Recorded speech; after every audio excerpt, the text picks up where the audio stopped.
Bem-vindo à disciplina de pneumática. Nessa disciplina, nós vamos estudar os assuntos relacionados à pneumática e à eletropneumática.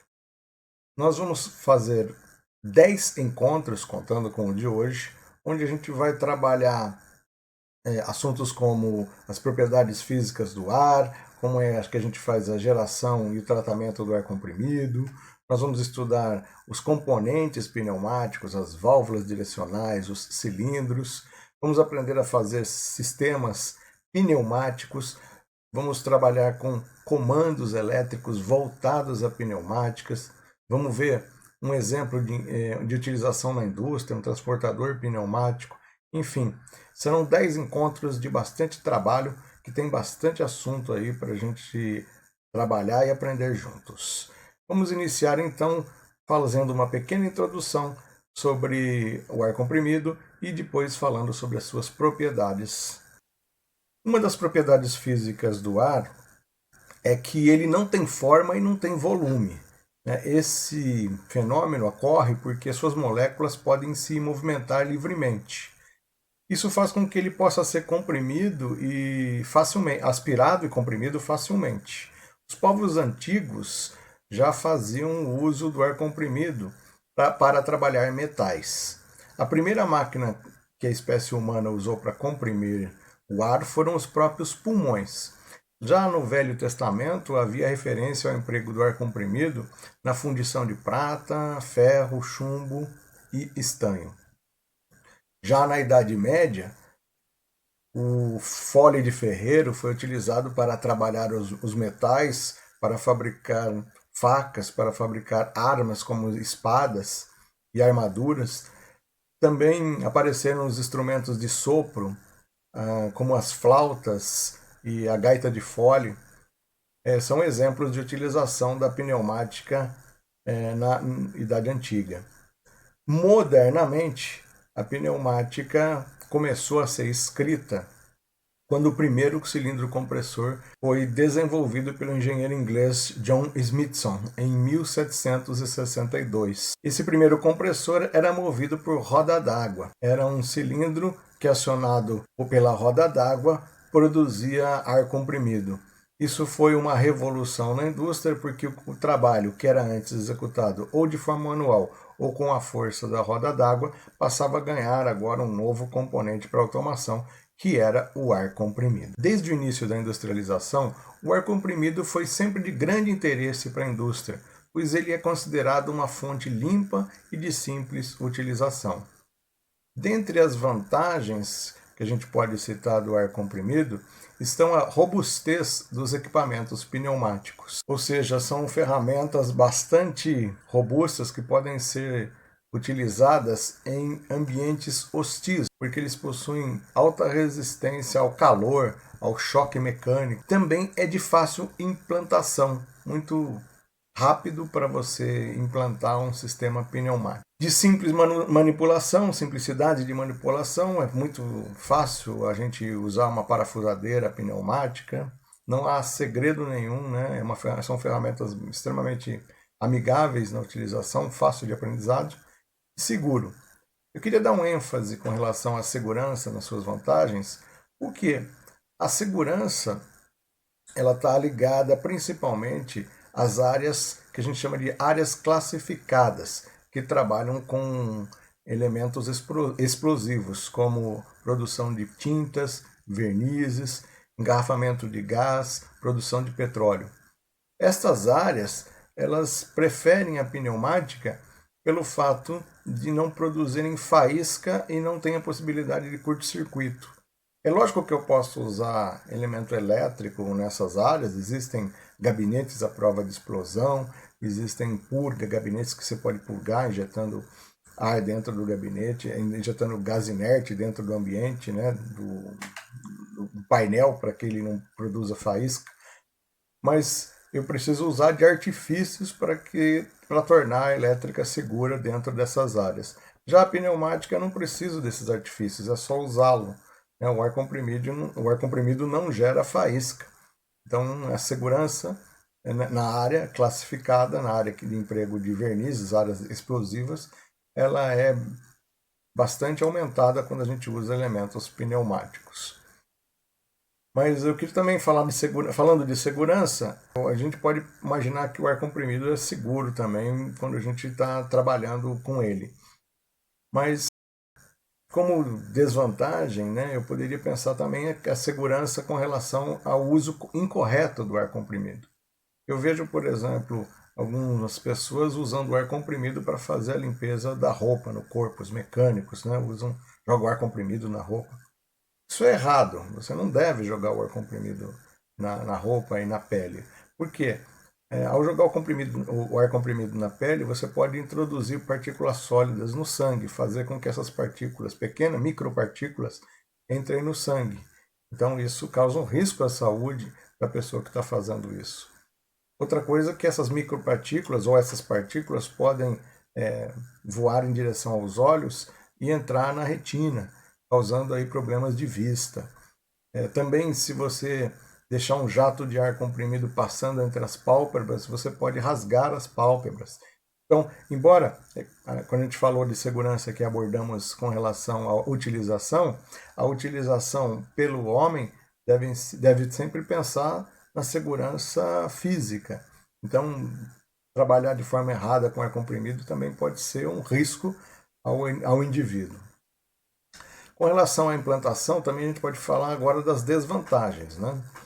A primeira desvantagem que a gente listou aqui foi que o ar comprimido necessita de uma boa preparação para realizar o trabalho proposto. O ar comprimido, ele precisa ser tratado, né?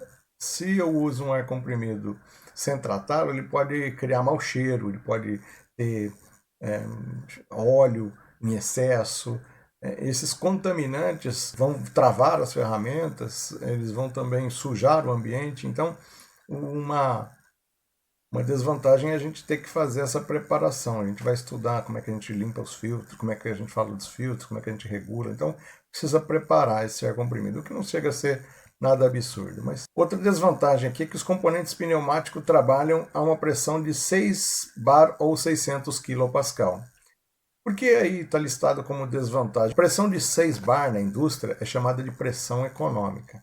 Pressão acima de 6 bar, elas vão gerar um custo de manutenção e um custo de implantação muito maior, muito grande. E aí a gente já não compensa mais usar a pneumática, nós vamos lançar mão de outras soluções, como por exemplo a hidráulica. Então a pneumática ela trabalha até 6 bar, o que significa que eu tenho limitação de força. Mas em compensação, ela é muito rápida.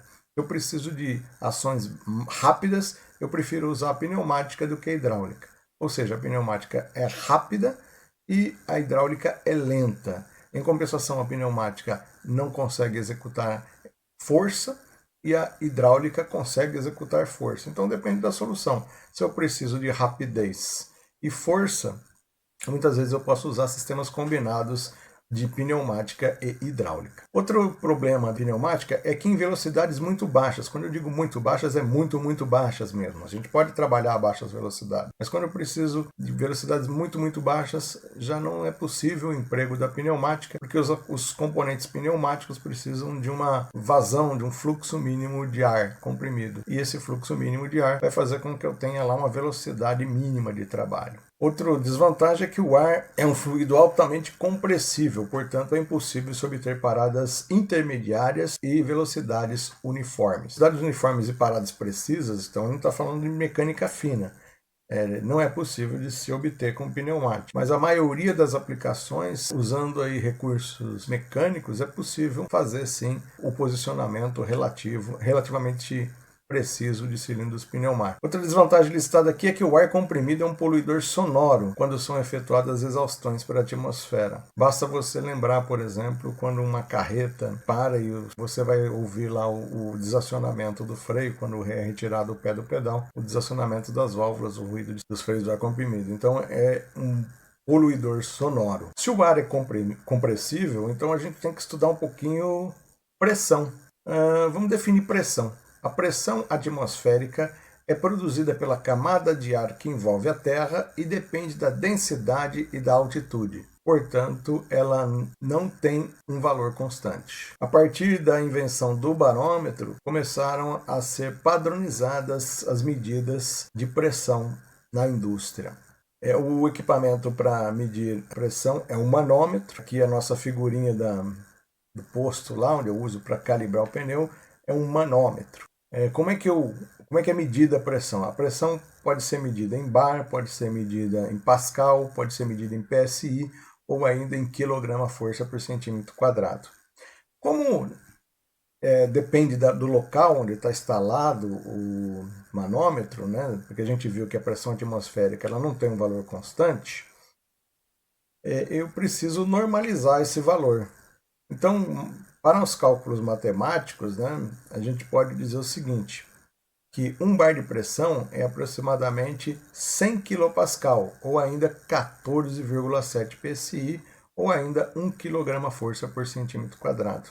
Se eu precisar do valor preciso, né, esse valor foi medido pelo barômetro lá em 1643 e a pressão de referência é a pressão a nível do mar e ela vale 1,013 bar, ou seja, 1,01310 a terceira Newton metro quadrado, ou ainda 101,3 kPa. Ações de pressão podem ter como referência o ponto zero absoluto, vácuo, ou ainda a pressão atmosférica, a nível do mar.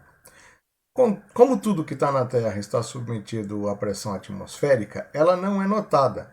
Portanto, a pressão atmosférica é adotada como pressão de referência, e qualquer valor acima dela é chamado de sobrepressão.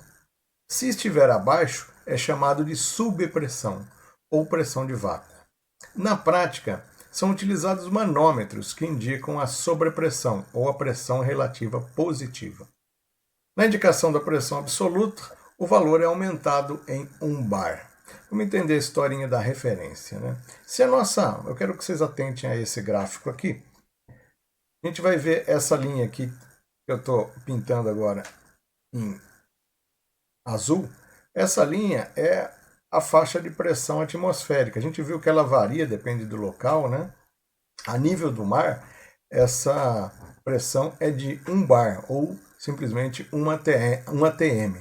Então aí eu tenho a pressão de 1 bar. Valores acima desse valor são chamados de pressão relativa positiva. Abaixo desse valor são chamados de pressão relativa negativa. Outro valor importante é o valor da pressão de zero absoluto. Pressão de zero absoluto, ou pressão de vácuo, é aquela pressão que aparece quando eu não tenho ar dentro lá no barômetro. Essa pressão ela é de 1 atm. Então, se eu quiser indicar em relação ao valor absoluto, eu vou ter que acrescentar 1 bar à medição que eu estou lendo no manômetro. Mas na maioria, 99,9% das vezes, o que nos interessa é a pressão relativa positiva.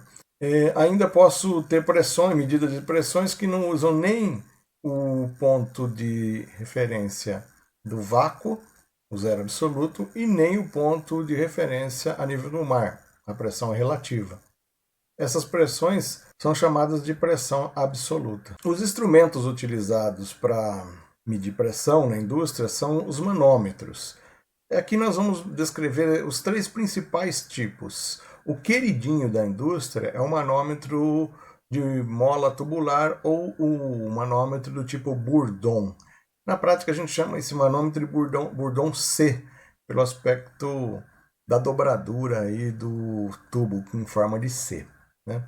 O medidor Bourdon é um dos instrumentos mais comuns para a medição de pressão na indústria. Esse medidor consiste num tubo curvado de seção elíptica com uma das pontas conectadas à pressão medida e a outra no indicador de pressão. Quando o fluido é submetido a uma pressão, o tubo enche e sua seção elíptica tende a se tornar circular. Esse movimento é transmitido ao indicador de pressão.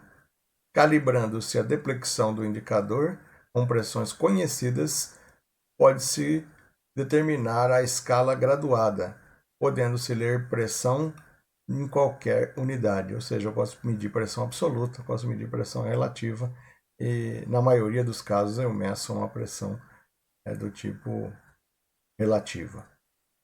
Aí a figurinha da animação mostra o que a gente explicou aí, o tubo enche, uma pressão aqui, ele se deforma e essa deformação é indicada por esse ponteiro que está solidário e preso à ponta do tubo.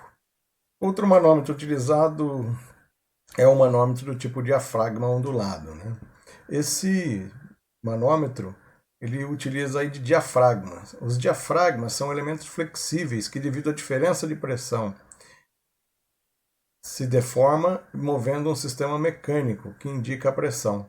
Os diafragmas são utilizados para medição de pressão relativamente baixa.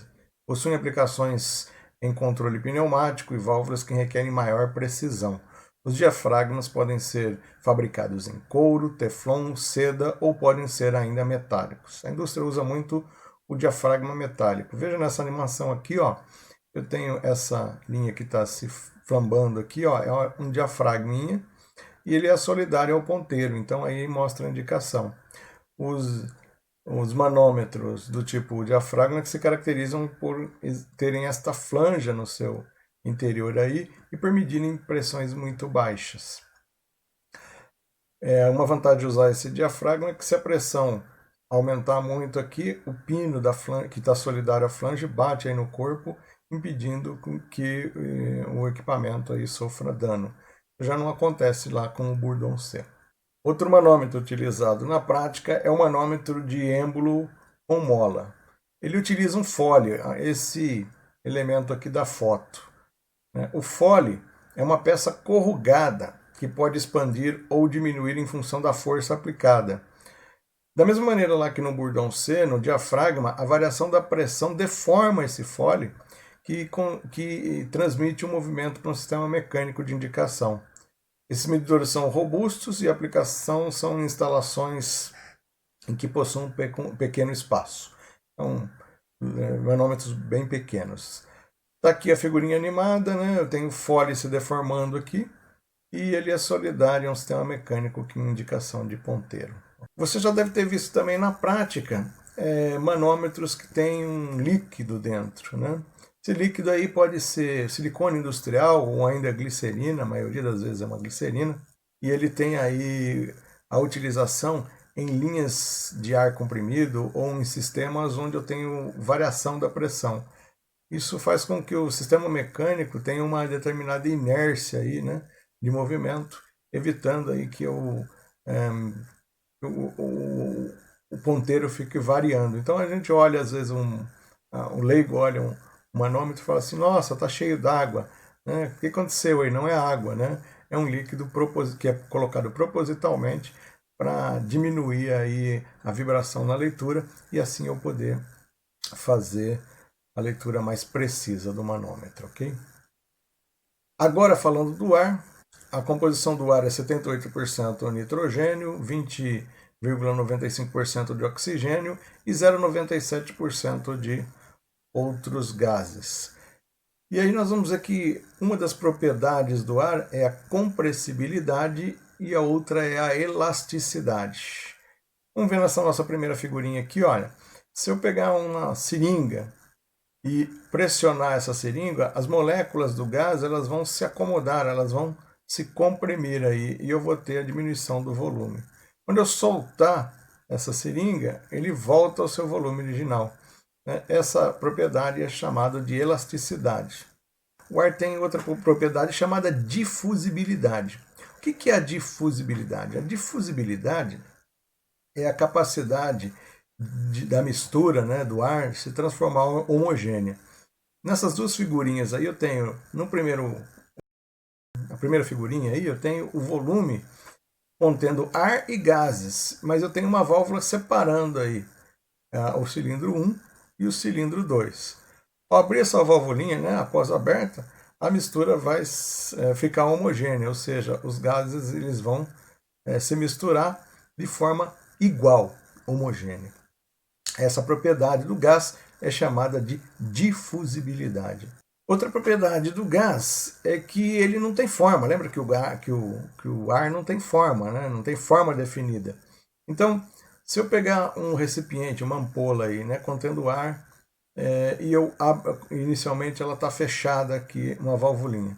Quando eu abro essa valvulinha, né, o ar vai entrar pela tubulação ou pelo elemento aí e vai adquirir a forma. Ou seja, o ar, a gente sabe que ele não tem forma, né, então ele é expansível. Então, outra característica do ar é a expansibilidade. Mais uma característica do ar é que ele tem peso, né? Como é que a gente prova que o ar tem peso, né? O experimento que foi realizado para provar que o ar tem peso, inicialmente a gente pegou 2 balões aqui idênticos, colocamos numa balança de comparação. Eles 2 balões estão hermeticamente fechados, eles contêm ar na mesma proporção e na mesma temperatura. De um dos balões eu retiro o ar usando aí uma bomba de vácuo, né? Uma vez retirado o ar, eu fecho e coloco de novo o balão na balança. A gente vai ver que a balança vai pender para o lado do balão que não foi retirado o ar. De forma bastante simples, você pode até realizar esse experimento em casa com bexiga. Você vai ver que o balão vazio pesa menos do que o balão cheio. Então pode ser aí um experimento legal para você fazer em casa com as crianças. Outra propriedade do ar é que o ar quente é mais leve do que o ar frio. Isso também foi comprovado no experimento da figurinha que a gente está vendo aqui, né? 2 balões inicialmente com a mesma quantidade de ar e mesma temperatura. Eu aqueço um balãozinho, e o balãozinho mais quente ele vai subir. E a outra demonstração prática a gente faz aí os passeios de balão, né? Então essa propriedade aí é bastante conhecida. Resumindo então as propriedades físicas do ar, a gente viu que o ar é compressível, e ele é elástico, ele é expansível, portanto toma a forma do recipiente que o contém, ele tem peso e ainda o ar quente é mais leve do que o ar frio. Na pneumática, nós vamos tratar o ar como um gás perfeito. De verdade, a gente vai ver que não é bem assim, mas é uma forma de simplificar os cálculos e se trabalhar de forma relativamente exata quando a gente fala de gás na pneumática. O estado de um gás ele é determinado através de 3 grandezas: a sua pressão, o seu volume e a sua temperatura. Na pneumática, nós podemos tratar o ar como um gás perfeito, com suficiente exatidão. O que significa isso? Que essa relação pressão vezes volume dividido por temperatura, ela é constante. Na prática, pessoal, a gente sabe que não é assim, né? Nós estamos fazendo aí uma aproximação. Quando eu aumento a temperatura, o gás expande, então ocorre um aumento de pressão. Se eu desprezar então essa característica do gás, eu posso falar que essa relação aí ela é relativamente constante. Também a gente, se eu diminuo o volume, né, ou seja, quando eu pressiono lá a seringa, vai haver um aumento da temperatura. Não é só pelo atrito do êmbolo, né, na seringa, lá no cilindro, mas é porque eu estou pressionando o gás aí. Por exemplo, o jato de um desodorante aerosol vai ser sempre geladinho. Por quê? Porque eu estou descomprimindo o gás. Ao fazer essa descompressão, vai ocorrer aí uma diminuição da temperatura. Não importa se é verão ou se é inverno, se você acionar o jato de um desodorante aerosol, você vai, ou de um sistema aerosol, qualquer que seja, você vai ver que esse jato sempre vai ser geladinho. Por quê? Porque existe aí uma transformação das grandezas aí da relação do volume, pressão e da temperatura. Mas nós vamos fazer uma aproximação. Nós vamos usar essa relação que a gente chama de lei dos gases perfeitos, que é eu tratar o P vezes V dividido por T como uma relação constante, que a gente chama de relação dos gases perfeitos. E ela é importante para a gente começar a fazer algumas análises. A primeira análise que a gente vai ver são as transformações que ocorrem no ar comprimido. E aí eu tenho 3 transformações básicas. Processos isométrico, isobárico ou isotérmico. Iso quer dizer mesmo, pessoal. Então, isotérmico significa que da relação do gás perfeito, lá o P vezes V dividido por T, eu vou desprezar o efeito da temperatura. Se eu desprezar o efeito da temperatura, então o que sobra na minha fórmula? Sobra P vezes V. E aí eu posso simplificar meu cálculo, né? Se eu precisar comparar dois volumes, eu posso dizer que a pressão do P1 vezes o volume V1 do primeiro recipiente é igual à pressão P2 vezes o volume 2 do segundo recipiente. Isso vai facilitar nossas contas. Outra transformação que eu posso fazer é a transformação isobárica. Né? Bar quer dizer pressão, né? Bar, iso, mesmo, bárico, pressão. Então agora eu vou desprezar na formulinha dos gases perfeitos a pressão. Quando eu faço isso, vai sobrar apenas V dividido por T. Então, para um recipiente inicialmente com uma pressão, com uma temperatura 1 e com volume 1, eu posso dizer que se eu mudar a temperatura ou mudar o volume, né, eu vou ter a mesma relação, V2, volume 2. E na hora de fazer conta, também vai simplificar bastante as minhas contas. E ainda se, em termos matemáticos, se eu pegar e retirar o volume da nossa fórmula de gases perfeitos, o que vai sobrar ainda é a pressão pela temperatura. Então a pressão dividida pela temperatura vai fazer com que eu possa também comparar aí, sistemas onde ocorreu um aumento da temperatura ou ainda um aumento da pressão, desprezando aí a questão do volume. Né? Na prática a gente sabe que se eu aumentar a temperatura, o volume vai aumentar, mas desprezando eu vou ter aí, posso dizer que a pressão dividida pela temperatura, ela é constante. Com essas três relações a gente pode fazer alguns cálculos de volume, que são interessantes quando a gente está trabalhando com armazenamento do ar comprimido. Então vamos ver o exercício. O reservatório de ar comprimido de um compressor tem um volume de 10 metros cúbicos. O reservatório se encontra preenchido com ar comprimido com a pressão relativa a 7 bar e a uma temperatura de 20 graus Celsius. Então, primeira pergunta é: qual a quantidade de ar no estado normalizado, 1 bar a 20 graus Celsius, contido no reservatório? Como é que fica, então, a resolução desse item A?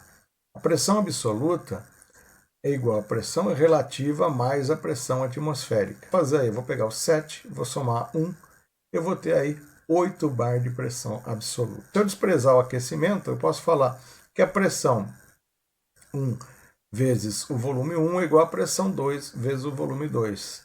Então, substituindo os valores aí, 8 vezes 10 é igual a 1 vezes o volume 2. Virando a formulinha aí, eu tenho que V2 é igual a 80 metros cúbicos. Então, eu vou ter armazenado dentro desse reservatório aí 80 metros cúbicos de ar. Aí a segunda pergunta diz o seguinte: qual a quantidade, né, qual a máxima quantidade de ar utilizável? A gente tem que pensar que, mesmo quando a pressão for zero, né, indicar zero no manômetro, ainda vou ter uma determinada quantidade de gás dentro do reservatório. Qual será, então, o volume útil aí, né? Capacidade máxima que a gente chama de volume útil. Volume útil é o volume total que eu fui capaz de armazenar dentro do reservatório, menos o volume do reservatório.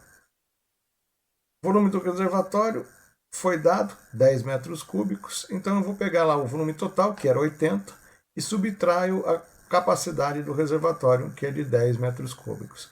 Portanto, o volume útil desse reservatório será de 70 metros cúbicos. Chegou a hora, então, de eu pedir a tarefinha da aula de hoje. A tarefa é responder a estas 4 questões. Como de praxe, responda as questões e me envie lá para pericles.dataway@gmail.com. Você pode digitar as respostas e enviar, ou ainda fazer o cabeçalho no seu caderno, escrever as respostas e tirar uma foto legível e me enviar. O prazo de entrega é até a próxima aula. Lembre-se de se identificar no cabeçalho e também no corpo da mensagem. Por hoje está de bom tamanho e eu espero que você tenha gostado da nossa aula de hoje. Eu vou ficando por aqui e até a próxima.